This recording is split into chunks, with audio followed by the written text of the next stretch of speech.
Asia মহাদেশের ভিতরে সর্ববৃহত্তম মহিলা মাদ্রাসা, যেটা কিনা বর্তমানে বাংলাদেশের বরিশাল বিভাগের মধ্যে অবস্থিত। মাওলানা সৈয়দ মোহাম্মদ ফজলুল করিম রহমান মহিলা মাদ্রাসা, যেটা একটি দ্বীনি প্রতিষ্ঠান। এটি বর্তমানে চরমোনাই মহিলা মাদ্রাসা নামে পরিচিত এবং এটি বরিশালের সবচেয়ে বড় সৌন্দর্যমণ্ডিত স্থাপনার মধ্যে অন্যতম একটি স্থাপনা। খুবই মনোরম পরিবেশে এই চরমোনার কওমি মহিলা মাদ্রাসাটি তৈরি করা হয়েছে। এখানে সম্পূর্ণ ভিআইপি রূপে মেয়েদের জন্য থাকার ব্যবস্থা করা হয়েছে। এছাড়া এর ভেতরেই রয়েছে দোকানপাটের ব্যবস্থা। সব কিছুতেই থাকবে মহিলাদের মাধ্যমে ব্যবস্থাপনা কার্যক্রম। মেয়েদের জন্য রয়েছে আলাদা আলাদা ক্যাবিনেটের ব্যবস্থা।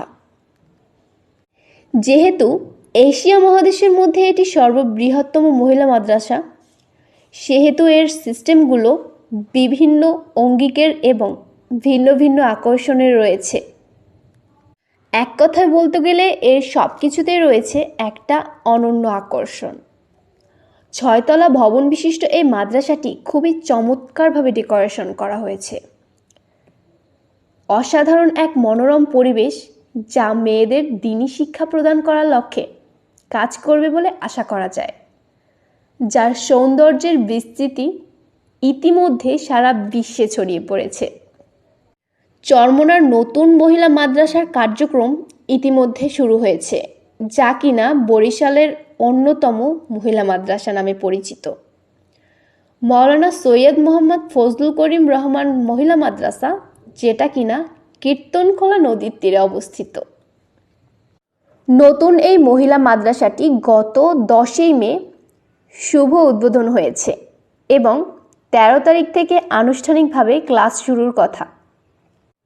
এখানে প্রায় 7,000-এরও বেশি মেয়েরা আবাসিক থেকে পড়াশোনা করতে পারবে বলে জানিয়েছেন কর্তৃপক্ষ।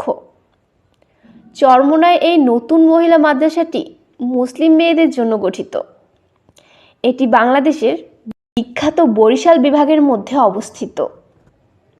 আর এতক্ষণ আপনাদের সাথে ছিলাম আমি নাইমা ইসলাম।